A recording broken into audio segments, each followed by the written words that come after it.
What's up? How is everybody doing? It is Monday, 12:07 p.m. West Coast of the USA Pacific time.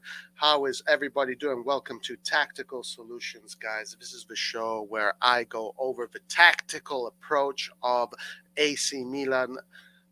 Today we're going to be talking about AC Milan against Verona, one of the best most entertaining games that we've seen in a while as far as emotions go and as far as a meaning.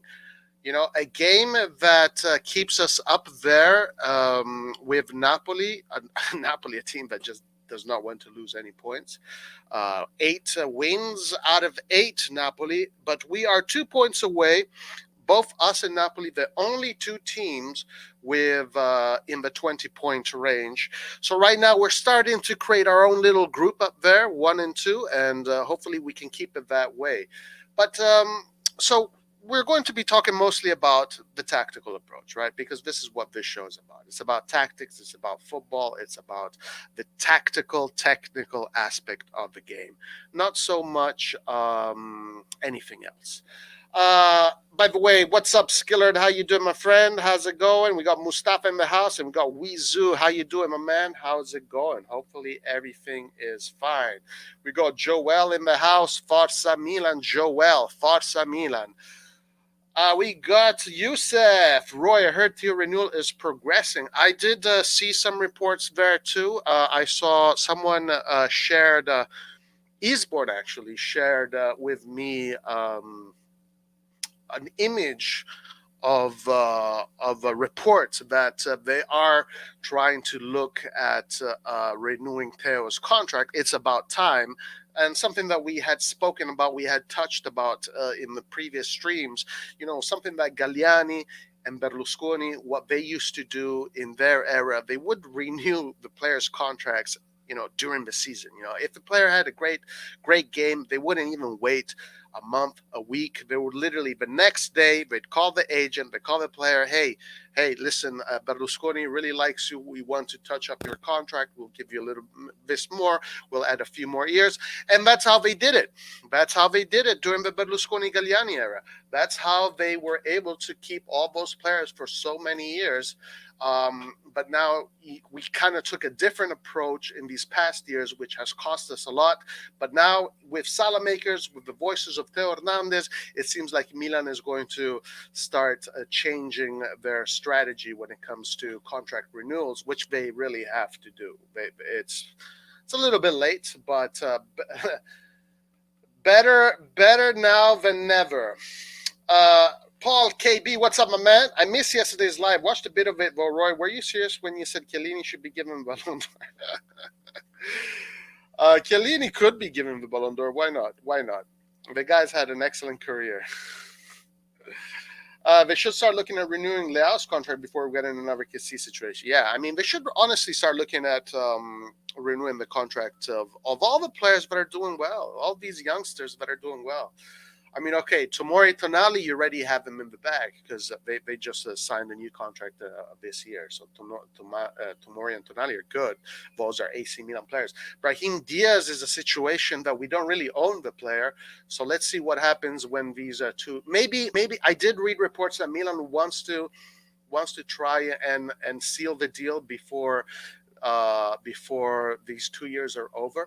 So if Milan can do that, that would be great. But that's going to be really up to the player.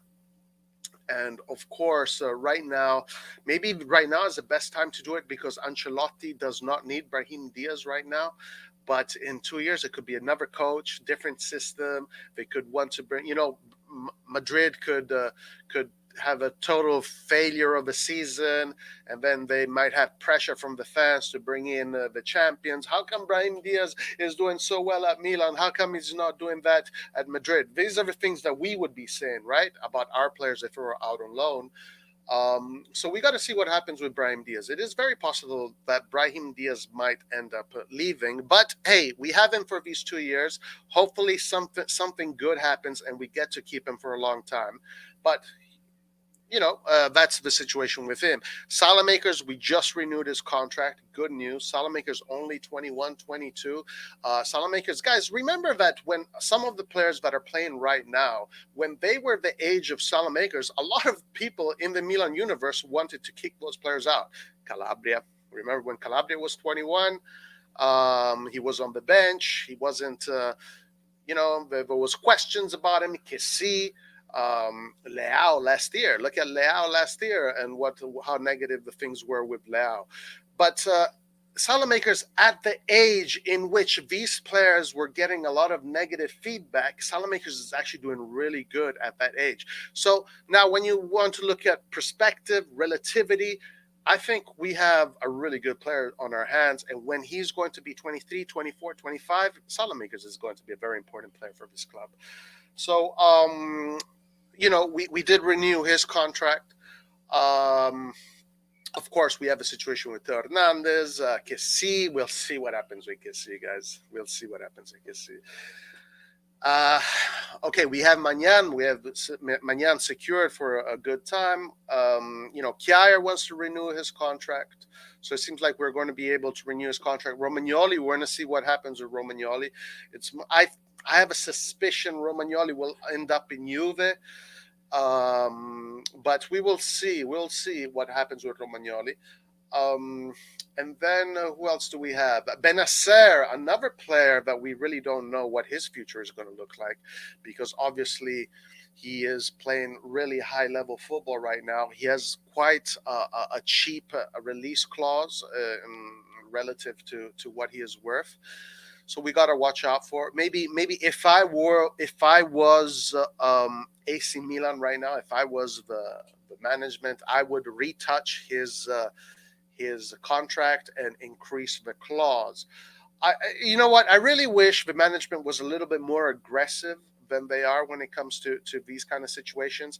I really wish that they would take note from the good old days when Galliani, Il Condor, was in charge of that, and his style of renewals and his style of securing players and making sure that they would not leave. Or our pit, absolutely remove the clause. Just remove the clause. Why not? So I would like to see the club be a little bit more aggressive when it comes to that, because it really does seem from the outside that contractually we are kind of weak. We're kind of weak, and we've kind of let the sheep are easy to hunt. The sheep are easy to hunt. So we gotta watch. So I think with Salamakers things, with these voices of renewals of contracts, maybe we might be going in that direction. And if we do become stronger in that sense, then we can still start to really believe that Milan is a club that can keep their players, a club that can maintain their players.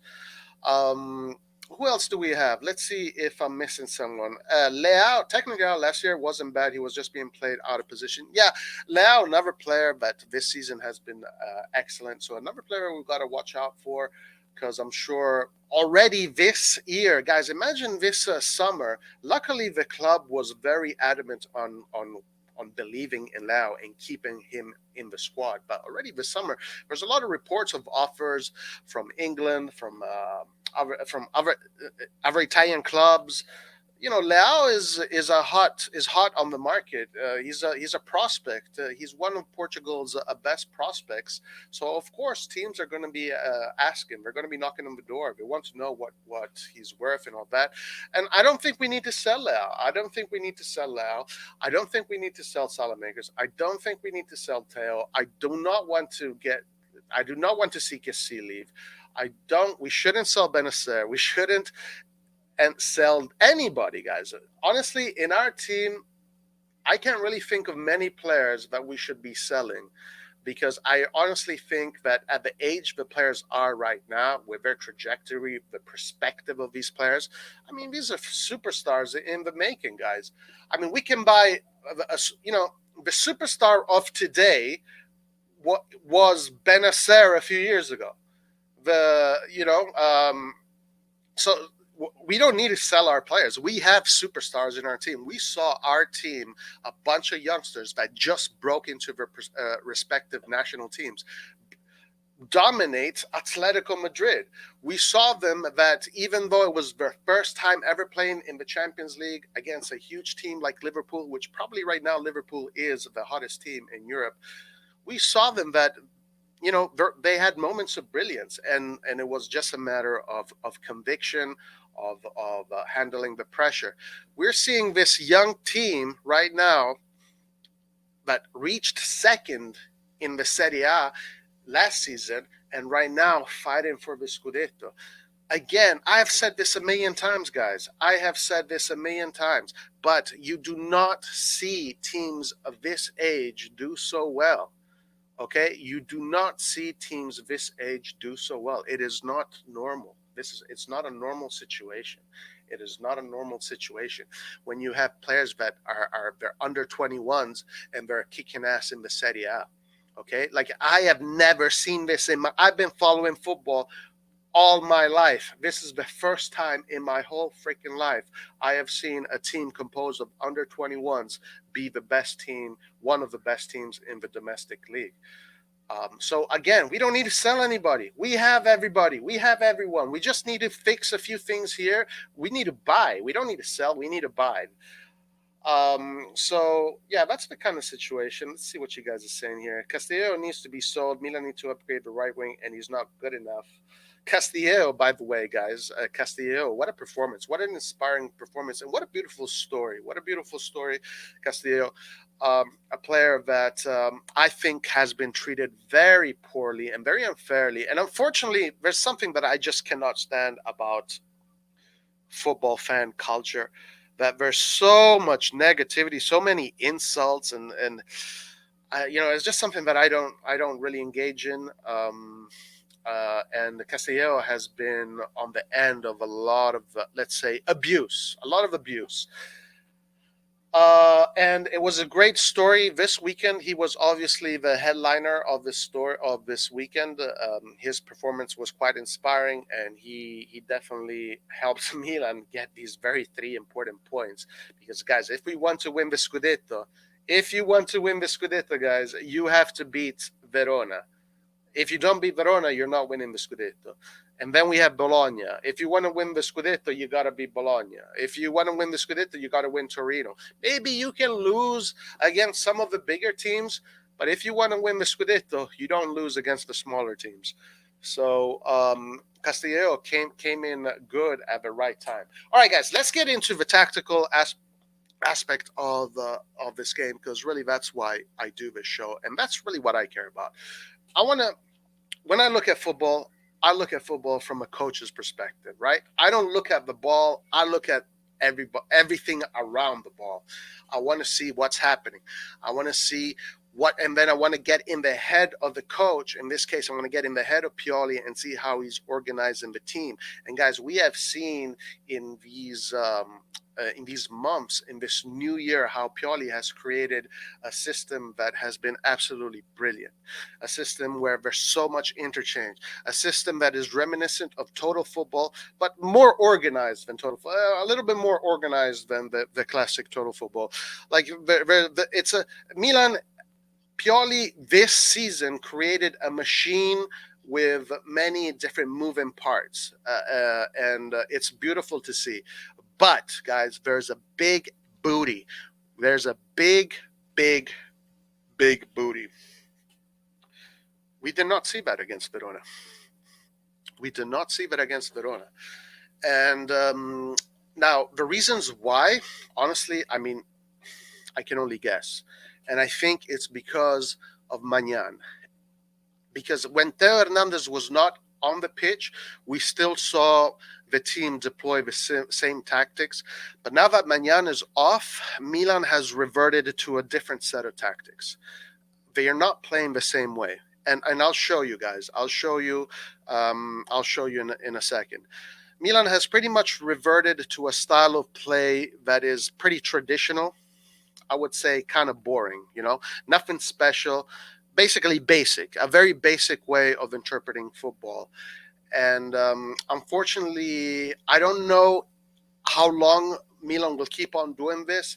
My suspicion is because Milan has so many moving parts, and because Milan, the way they attack sometimes is with four in the back, and then and sometimes one pivot is changing for a fullback or one pivot is changing for a center back. There's a lot of moving parts, and every time it's different. Every time the team attacks forward, the setup is different. But they all know what they're doing. It's nothing is ever random.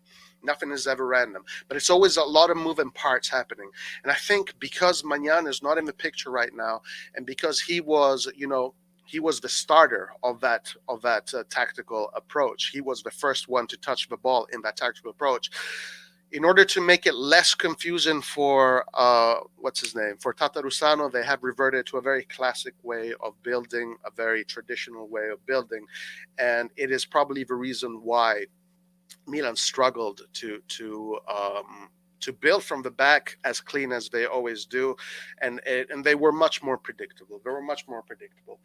So in general, Milan's tactical approach was just basically your basic way of developing a 4-2-3-1. It was a pure 4-2-3-1. Actually, for the first time, we actually saw a pure 4-2-3-1. With some interchanges here and there, but nothing special. Very, very, very predictable, very boring. And again, it's not because it's not because they're not capable. My suspicion is because Tatarusano is his. You don't want to confuse him. You don't want to make it too complicated for him. Just a simple system that Tatarusano can look at and can have a certain visual control of, because again the way we were playing since the beginning of the summer against Nice, against Valencia, against Real Madrid, and then in the Scudetto we were playing where there were so many interchanges. The midfielders were interchanging with the defenders, and the build back, and we were building sometimes with three, sometimes with four, sometimes with two, and it was always different. But it was always controlled. It was always controlled. And then as the season progressed, we even had other differences in which Theo Hernandez shifted more into the center. So it even progressed even more. But everything was controlled. Everything was organized. It wasn't random. It was never random. Against Verona, all of that was gone. We didn't do any of that. It was very traditional football tactics 101, nothing new, everything very basic, and we're going to look at it in a second. So basically, first I'm going to show you on the tactical board, and then I'm going to show you a little bit of video of it, just to give you an idea of how the team built from the back. Okay, so remember, we play a 4-2-3-1, four in the back, traditional four in the back. Now, also, let's not, again, guys, we are educated in this channel when it comes to tactics, right? We are educated when it comes to tactics. We see what Pioli does. A lot of channels, they don't see it. They don't see it, guys. But we see it. We know what he's doing. Actually, there's a lot of other things that I don't even want to say that they do, just because I think it's better, but I don't. But so we have the traditional four in the back. Okay, nothing special, right? And usually what we see, these players interchange. We would see, like, for example, recently we'd see Theo Hernandez go in the middle, then Kessie take this position, or Kessie take that position, Tomori come out here, we'd see Kjaer come out here, Calabria come out here, maybe we'd even see the other midfielder come out here. It's always different. But this time, guys, the way we developed was very simple. It was very simple. It was your classic way of developing with four in the back. So basically, what was it? There was no interchanges during the whole game. I'm just going to show you a few images because obviously I can't show you the whole game, but I looked at the whole game. The whole game, they never did any interchanging. Sometimes it was there because they were just adapting to the situation, but in general, it was clear that the way Pioli organized this game was, look, we're not going to make anything complicated. It's going to be very simple. And this is what they did. So basically, remember, it all starts from the back. That's modern football. Starts from the back. You build from the back, and then you bring the ball forward, and then your team becomes dynamic. So what do we do? So we had Tomori come out here on pretty wide on the right, and then you had Romagnoli come out here on the left, pretty wide, and they left this open spot right here. So a big channel here in which Benacer would come here to collect the ball. Now, and then you had Balotelli was pretty high, close to the midfield line, and Calabria close to the midfield line. So basically, that is just your traditional way of building from the back. Nothing special. So meaning what are they doing? They're just opening up here in order to give the ball either to Benacer from the middle, or you play it to Tomori, and then Tomori goes here. Everything very traditional. Nothing special. That's why Milan was so predictable. That's why it was very easy for Verona to keep press, and that's why we didn't look as clean as we usually do coming out. We looked. It was very predictable, and I'll show you guys. I'll show you in a second. So basically, this is how Milan. Was set up from the back going forward the whole game, whole 90 minutes. This tactic never changed. Balotelli was always here. Romagnoli was always there. Sometimes we saw Romagnoli do a little bit of interchange here and there, but most of the time it was always the same. And they left this open spot here for the midfielder to come here. And okay, so now let's go to the video and we'll look at that. We'll look at that in a second right here. Okay, here we go.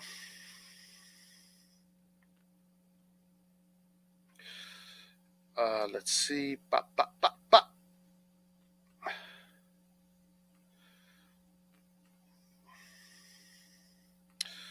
All right. Okay, guys, here's my bootleg video evidence. Of course, I'm not going to film every single time they build from the back. I mean, I don't have that much time on my hands, guys. I do not have much money. But I'm just going to show you. I'm going to give you an idea. And I'm going to also show you why it was difficult for Milan to build from the back. I'll show you.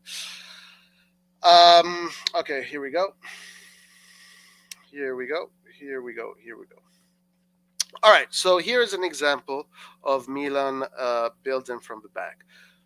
Okay, so as you can see, right there, Tatarusano has the ball right now. And as you can see, there's no interchange. The midfielders, if you remember closely, when we go back to the goalkeeper, the midfielders are much lower and they start to interchange. As you can see, you can't even see the fullbacks because the fullbacks is Calabria is just there, as I show you on the tactical board, and Balotelli is right down here, the screen right there. So just your typical 4-1, big space in the middle to look for the midfielder.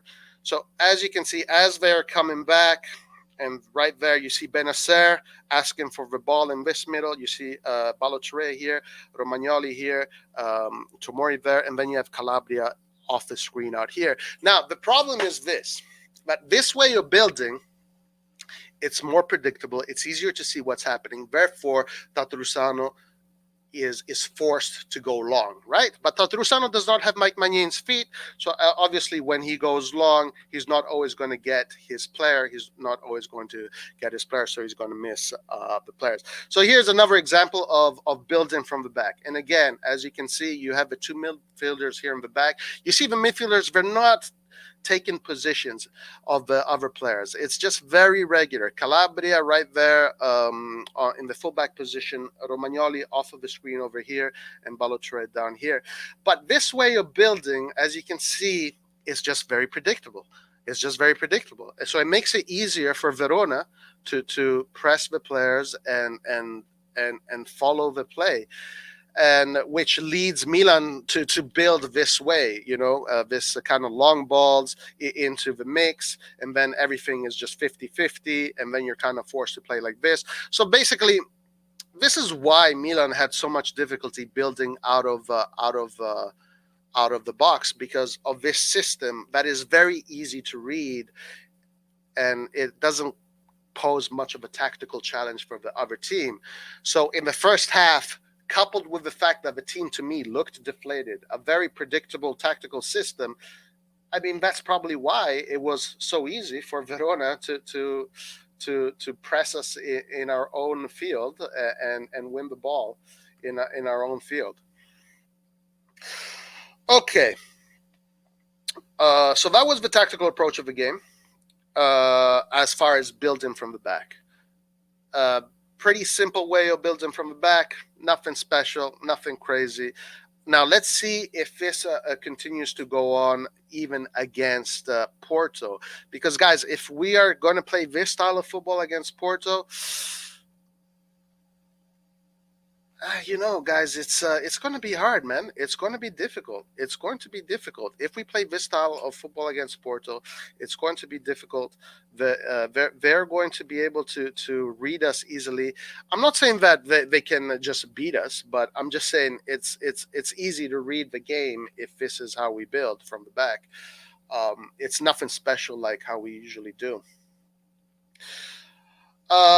Okay, so now that's the tactical approach of the game. Honestly, guys, this is the first time where I find myself not having to explain much, because that's all it was, guys.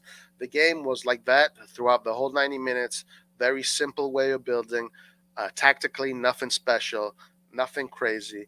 And it's all really, I think, just to not create too much trouble for Tatarusano, because if you have so many parts moving, you know, you can get pretty confused. Okay, let's look at the goals instead. And then let's look at the goals now.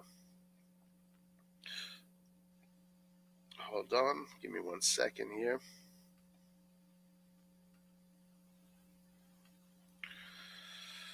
Un secondo.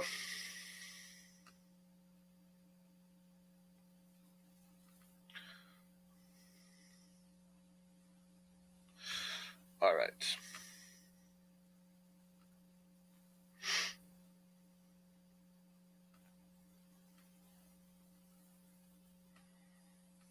Okay, here we go. Here we go. Let's look at the goals and let's see how all these goals happened and all that good stuff right there. Where is it? Where is it? Okay. Here we go.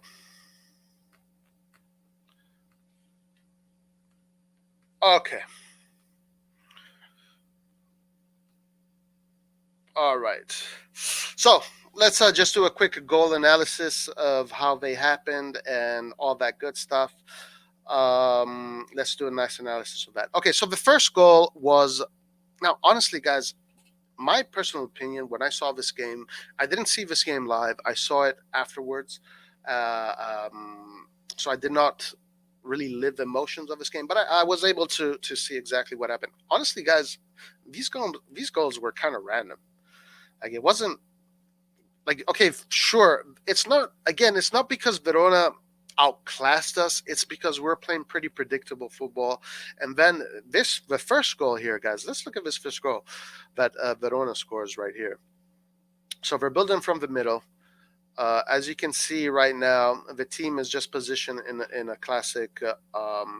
So you got three in the back, Balotore pretty forward. You have the two double pivots. I'm assuming Leao is somewhere down there. You have Salamakers coming in. So right now the team is in a 3-4-1 or 3-4-2. I don't know where Leao is, but here you have this collision between players that just creates a random scenario here, random situation that just kind of takes Tomori off of the game, kind of confuses him. He kind of just his mind just steps off of the game right there. So that collision right there that happens right here, this was the key fact, because it's a random situation right there, and Benacer is just getting up. The header is a pretty good header in the right space. Calabria here maybe could have done better to close that space, but Tomori was, at this point, Tomori is not in the game because of this collision that just happens right here. You can just see by his body language right there, when that happens, that he kind of gets switched off from the game.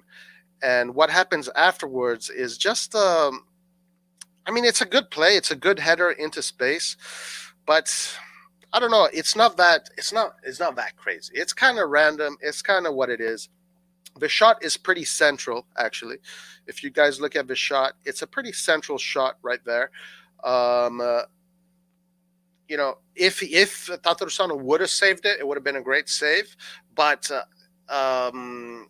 it would have been a miracle save. It's a strong shot, central, a little bit angled.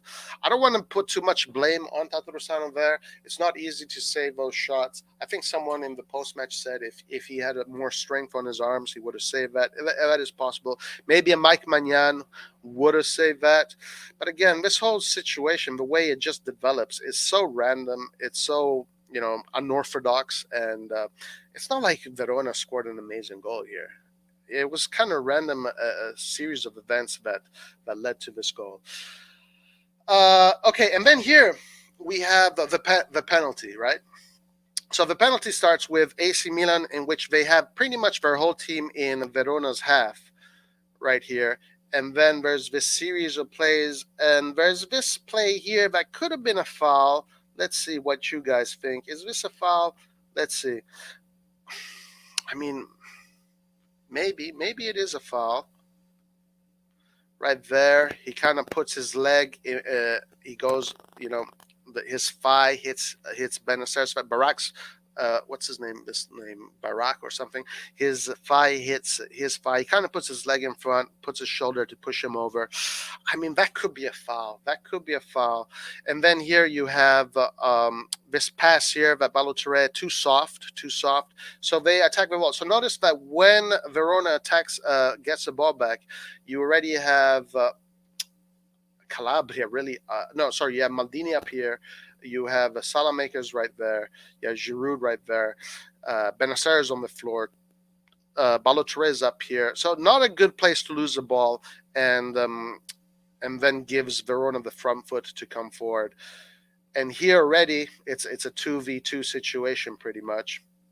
Calabria does come back, and he interchanges with Tomori. Tomori takes the right back position. And here then you have this overlap on the wing. So Salamakers here is late. Salamakers here is late. He's not following the overlap right there. And then you have this situation here where Romagnoli, now, this replay has been watched many times. Romagnoli gets in front of Kalinic right here. He gets in front of Kalinic, and the reality is that this should have been a foul for AC Milan, because Romagnoli got in front of Kalinic. Kalinic fouled Romagnoli. In this angle, difficult to see, but that's the reality, and that's what everybody is saying, and it just looks like that this was a bad call. So Verona scoring these two goals, they're kind of situational, they're kind of random, kind of unfortunate. I guess Milan was kind of unlucky, really, to submit these two goals. But here, you definitely have problems with how Milan defended this situation. Again, the going back to this, where the biggest problem that I see here in this play, to be honest with you, is the fact that this player here was able to do that overlap and run, and nobody followed him. So now, again, in that whoever, we don't see where that player started his run, but that position is Salamaker's position. So there we can, the biggest mistake I see here is nobody is following that player. So, and that player should be Salamaker's. I believe this is Salamaker right here. No, I think that could be Maldini. I'm not sure. But so there, Salamaker's nowhere to be seen. And here, Romagnoli does get in front, but unfortunately, the quality of it doesn't show. Kalinic actually fouls Romagnoli. So, two goals that, and then Kalinic brilliantly acting as if he got, kicked. And kind of right there, you do see it right there. That it's tough to see. I know the quality is not great. We can't afford to do that quality. But anyway, so 2-0 for Verona. Now second half happens. And we saw a big difference in the changes. Castillo comes in, and guys, also big props to Pioli. Huge props to Pioli for putting Castillo on the field. I mean, of course, okay, he didn't have many other options because all our freaking team is injured. But in the post match, Pioli did say that he saw something in Castillo's look. He did see something in Castillo's eyes, and it gave him so the coach there following his sensations, following his instinct. Good play by the coach. You got to give it to the coach there. Good play by the coach. A plus, A plus to the coach. So it is what it is. And then Krunic came in, and it's interesting how the tactical shift here happened because basically in the first half, the more offensive option was in the middle, Maldini, and then Salamaker's the balance maker. And then in the second half, that was shifted. The more offensive option was Castillo, while Krunic came in for Maldini. So they were reinforced in the middle. Now, that tactical change of reinforcing the middle really worked well for a bunch of reasons. One, Krunic, guys, is playing great. Krunic is playing great football.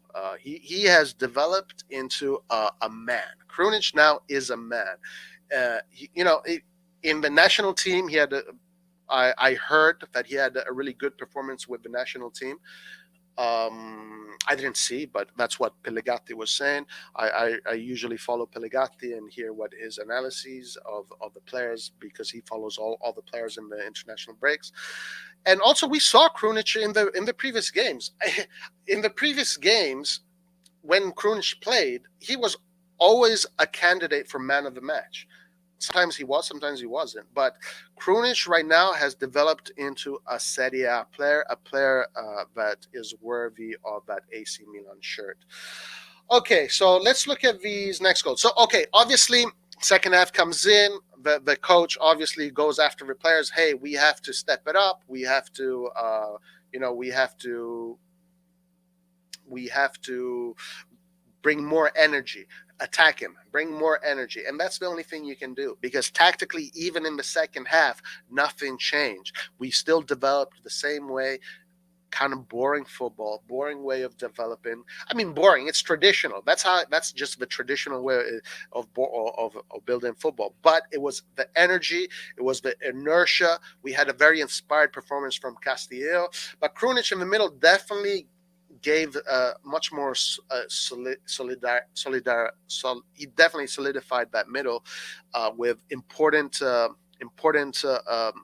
closed channels, slide tackles, and then his passing is good. His vertical passes are good. He simplifies the game in the middle. So Rade de Brunic, that's his new name, Rade de Brunic. So Krunic definitely brought something that maybe we can see for the next games. We're going to definitely lose creativity if we play like that. Probably, guys, I'm assuming that against Porto we are going to be playing like that. Tonali, Benacer, and Krunic in the middle. But hey, I think he did a great job.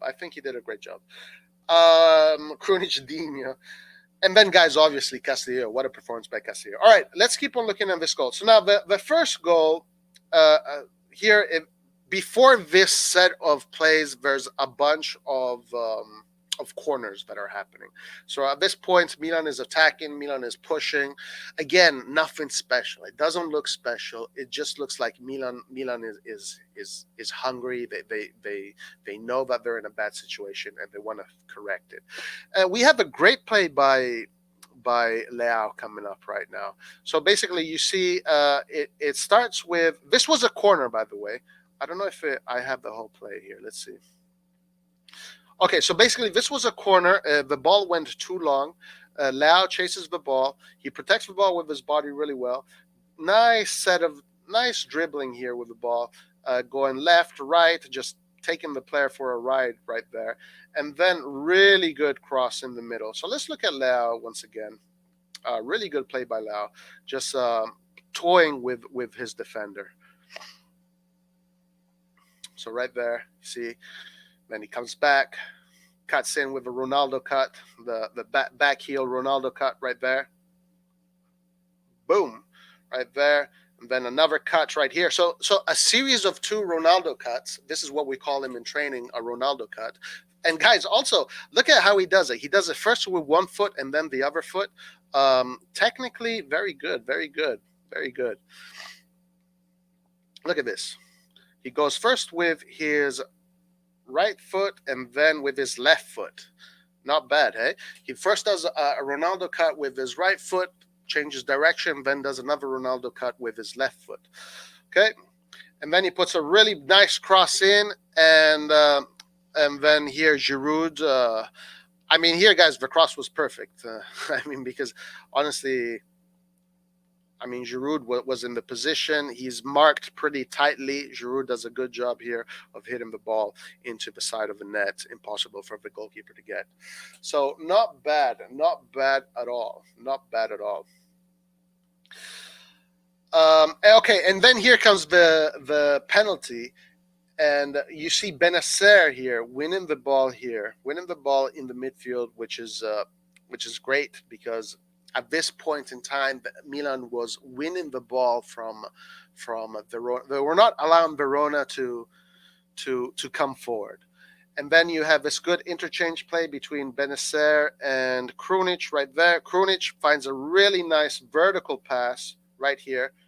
Boom. Really nice diagonal vertical pass to Castillo, who does a night. He splits in the middle, finds a one-touch with Leao. Leao with a beautiful, guys. Again, we have Leao using his back heel twice for both goals.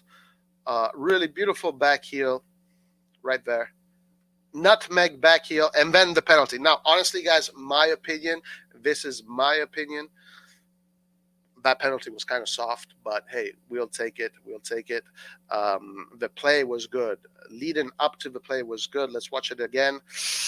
All right, here we go.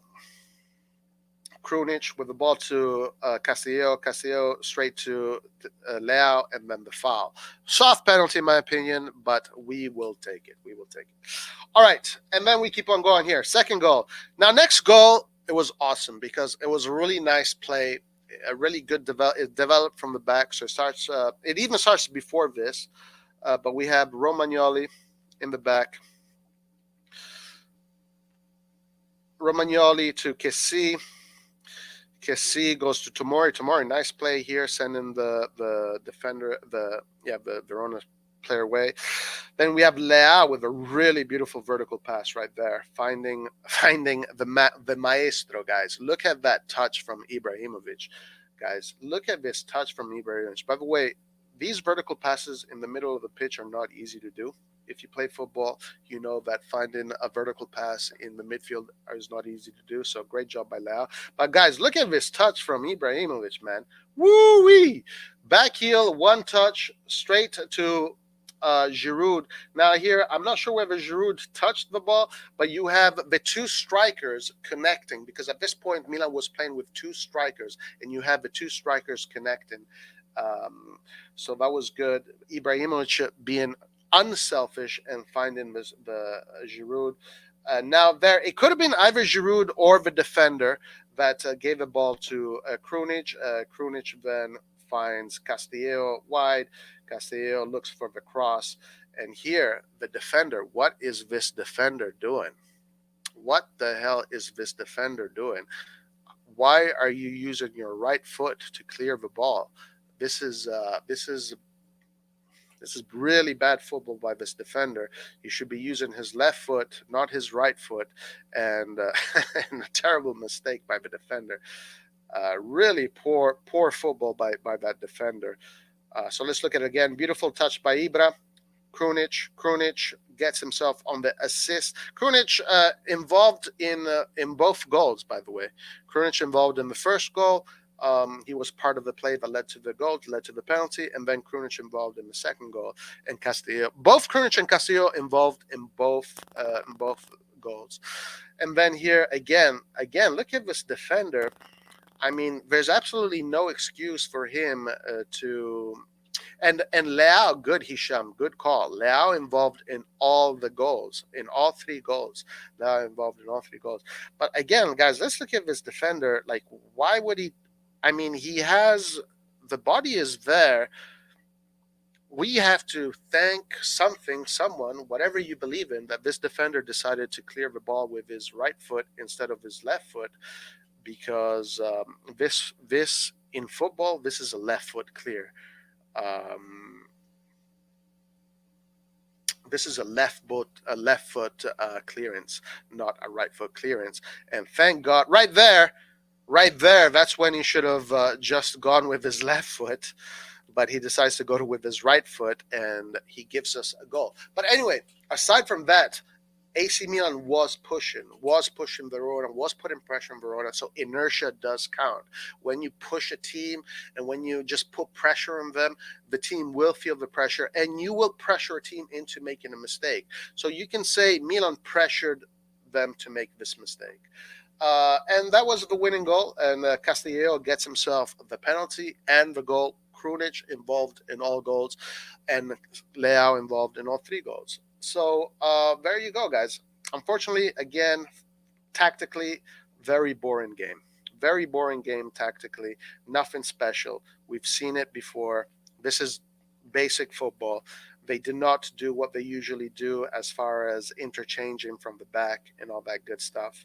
It was nothing special from that. And it's unfortunate because I hope that with Tatarusano they can go back to that style of interchanging between players. Hey, we got Rohit. Yes, very boring game tactically, nothing special. I don't know if you saw the stream from the beginning, but it wasn't the usual tactics that we usually do. We basically just reverted to a traditional way of building from the back. Now, the problem, guys, is this: that we struggled against a small team. Uh, yeah, I mean, I wouldn't say that. I wouldn't take it that far. It was pretty basic tactics, to be honest with you. It wasn't that special. Um, I don't know, Rohit. If you go back in the beginning of the video where I explain it, where I compare it to what they usually do. I mean, it was basic. It's basically how you usually organize a four in the back. There was nothing really special about it. The problem about it is that it's easy to read. It's an easy way to read football, and we're gonna see. Honestly, I don't know. I hope that they can revert back. I hope that Tatarusano, he gets a feel of the field, he gets a feel of the players, and because I do suspect it's because they had to adjust because of Tatarusano. They had to adjust because of Tatarusano. And I hope that with Tatarusano getting, because now Tatarusano is going to be playing every game till the end of the year, unless Mirante takes over. But I'm assuming it will be Tatarusano. So Tatarusano will. I hope that they can go back to their interchange play and building differently every time, and doing what they were doing, because it was very unpredictable. It was a very unpredictable way of playing football. And if they play like this, Milan is going to be a pretty easy team to read. It's at this point, if Milan plays like this, it's all based on talent. It's all based on talent. It's not based on the unpredictability. It's just based on talent. Now, of course, Theo Hernandez, when he's back, he's going to bring a different flavor to the offensive approach.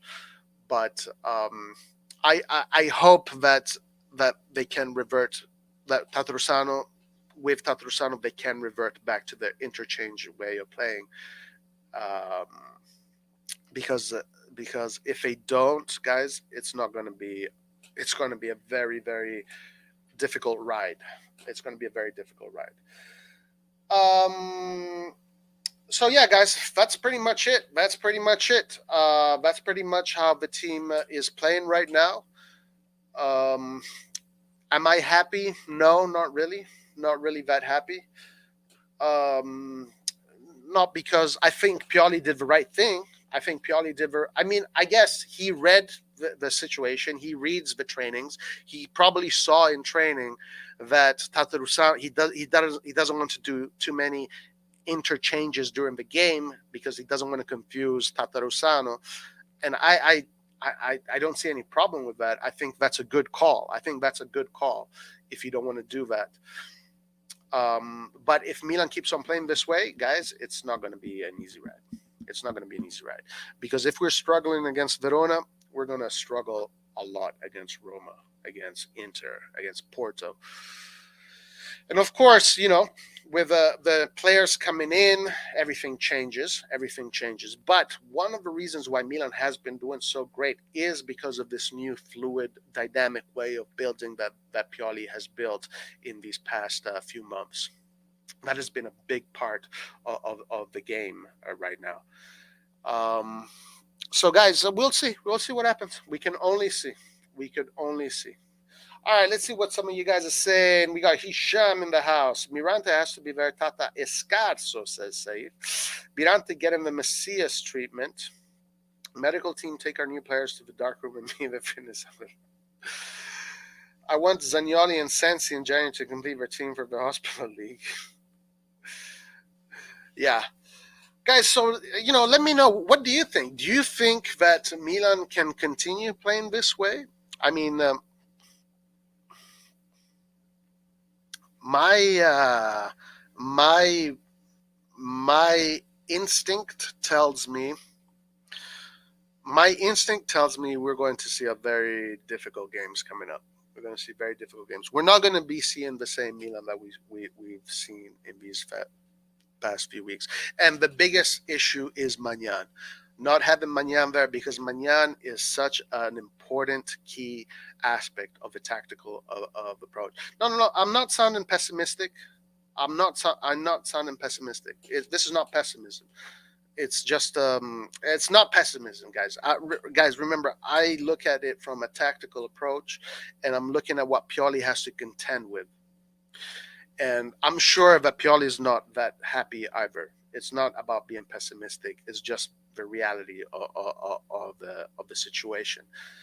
It's just that we're going to lose some of the unpredictability that unless we get back to that. Unless we get back to that, and only time will tell. So, what I suggest, guys, for the ones here that are into tactical systems, that are look at a game from that perspective, let's see what they do with Porto. Let's see if they're going to go back to the unpredictable way of building, or they're going to play like they did this game here against Verona. So only time will tell. I don't know. I don't know if they're going to keep on doing this. My suspicion right now, and this is just a speculation, I want you to remember what I said. This is just a speculation. My speculation right now is that they do not want to create too much confusion for Tatarusano. They do not want to make it too difficult, so they're going to just keep it basic. We're just going to keep it a basic way of building, just very basic. And now, one thing that did happen, though, that was pretty cool. But again, guys, this is very basic way of playing football. Like, this is what you teach at a very basic level. One thing about this aspect of playing in a 4-2-3-1, because in a 4-2-3-1, these three are attacking midfielders. We saw that in this way of building, Balotelli does come up here, and Calabria does come up here, which means Rebic. We saw Rebic coming in the center a lot. That's why Rebic was involved in a lot of the central attacks, because in this way of building, that's just the natural way of events. So we saw Rebic come in the center, and we saw Salamakers come in the center, and then we saw really these three players, the three attacking midfielders, trying to create together, Salamakers, Maldini, and Rebic. Then Giroud performance, he's not match fit yet, so there's not a lot of movement from him. But the midfielders, just regular two pivot midfielders. Guys, unfortunately, it is what it is. It is what it is. It is what it is. Tatarusan has been with the squad for a while now and should be familiar with our game plan. We had to adapt with the key players against Verona. It's that simple. You know what? I would think that's what you would think. That's what you would think. But the game plan, the way the tactics were conducted, it tells me that they don't think he can handle it. We had to adapt without key players against Verona. I mean, yeah, that's what's happening. We don't have our key players, so that's what's going on. But obviously, they don't think Tatarusano. I think Pioli does not feel comfortable with Tatarusano conducting the usual normal game plan. Because even when we didn't have Teo Hernandez, you can think maybe it's Teo Hernandez, because Teo Hernandez is a huge part of the master plan, right? He's one of the most dynamic moving pieces of the whole game plan. But with Teo Hernandez, even when we didn't have Teo Hernandez, Milan still played that way. So the only difference, the only variable that I'm seeing here is Tatarusano. So let's see. Against Porto, if they go back to the normal way of playing, maybe that'll be great. But if not, guys, for the next few weeks, from the next month, we'll just be seeing a very traditional way of building football, just a very traditional way of playing football, and let's hope that the team does well. Maybe, of course, I think with Teo Hernandez, some things are going to change because tactically, Teo Hernandez and Balotelli are day and night, just very different players. Teo Hernandez is a very unique fullback, a very, very unique fullback. He's a fullback that I see why, if you have a fullback like that, you can make all these dynamic shifts and dynamic changes during the play. With Balotelli, you really can't do that. I've heard that maybe Calabria is going to go on the left and then Kalulu on the right, and they maybe that way they can go back to their game plan. But at this point, I think it's because of Tatarusano. Gigio was with the team much longer, and he never got too close to Magnan distribution.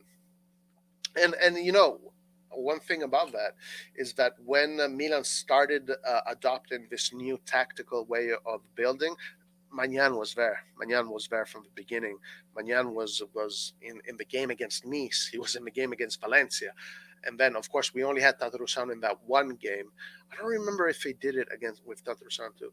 But Magnan has become such an important piece of the puzzle that losing him is big. It's big, and they made changes. They made changes because he's not there. Salmo Krunic, he either plays a random long ball or plays a rush pass to Benacer and put him in a tough position. Yeah, and we saw that. We saw why that happens. We saw why that happens, and it's because there is no interchange. You have Calabria here, and you have Balotelli there, and then you have the two central defenders that go wide. Benacer is coming in to collect the ball, and then Kessie stays the pivot in the middle. So basically, your options. So it's easy. You see, guys. What I'm trying to say is that if this is how you build from the back, I know that Calabria is going to be there. I know that he's going to be there. I know that Kessie is going to be there. I know that Benacer is going to be there. I know that Tomori is going to be there. I know if I was playing against AC Milan, and I knew that this is how they're going to build, and I just studied the game against Verona, I just set up my team to mark each player because they're not going to change. It's going to be very predictable. I know where Calabria is going to be. I know where Balotelli is going to be. I know where Benacer is going to be. I know where Romagnoli is going to be, and I know where Tomori is going to be. And therefore, I'm going to put a high press on the team, and I'm going to force Tatarusano either to play long or to play short. But if he plays short, I'm already pressing all the players. So now this is what I'm saying. At this point, it's not so much the tactics that matter, it's the talent that matters. It's our ability. It's having better feet, having better technical distribution, better passes, precision, dribbles, power, will. So now the tactics have gone out of the plan, which kind of is disappointing. It's kind of disappointing, but it is what it is. It is what it is. Let's see how we play against Porto. I would actually keep Calabria in his position. To be honest, Balotelli will get better patience, guys. He was never going to be as good as after 2 games. Well, I think that Balotelli, honestly, guys, I heard a lot of bad criticism about Balotelli. I watched the game and I watched every single player. Balotelli had a pretty decent game. He had a pretty decent game. He he played his part pretty well. He had some moments in the beginning where him and Rebic weren't really connecting. Rebic kind of told him to fuck off at a certain point. But aside from those kind of moments there, overall, Balotelli, he was always in the right position. His passing was good. His way of distributing the ball and reading the certain situations were good. Obviously, the difference between Balotelli and Theo Hernandez is that Theo Hernandez imposes himself. Theo Hernandez will impose his game on you. Theo Hernandez will carve you open and he will create a chance. So that's the difference. Theo Hernandez has the assist. He has the goal. He has that forward run. Balotelli is more like your traditional fullback that, contains well, doesn't lose the ball. Technically, nothing special just yet. But he will grow into it. Yeah, he will grow into it. Honestly, guys, I think my opinion from the beginning about Balotelli is like, I don't understand why they had to go to France to buy a fullback for 4 million when we have plenty of them in Italy for that same price. If you're going to get a fullback for that price, just get an Italian guy. And also, you don't lose him for the AFCON, because Balotelli has been going to the Senegalese national team. So in January, if Senegal qualifies for the African Cup of Nations, we're going to lose him too. So we're going to lose Kessie, Benacer, and Balotelli.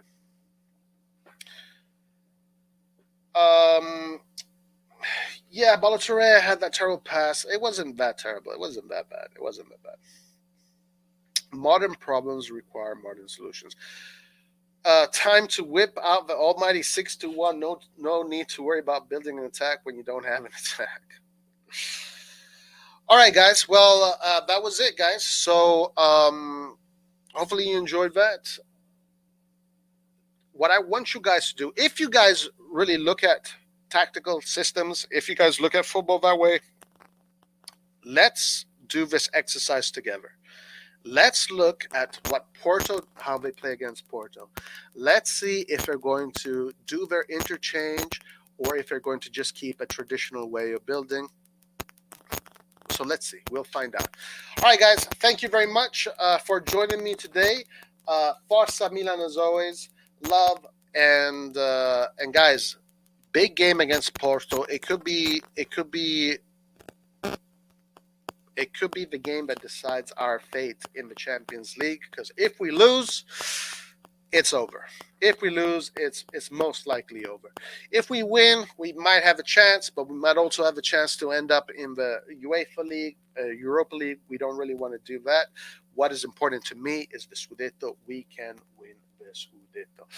All right, guys. Having said that, thank you very much for joining me on Tactical Solutions. I'll see you next time. Forza, Forza, Forza Milan. Ciao.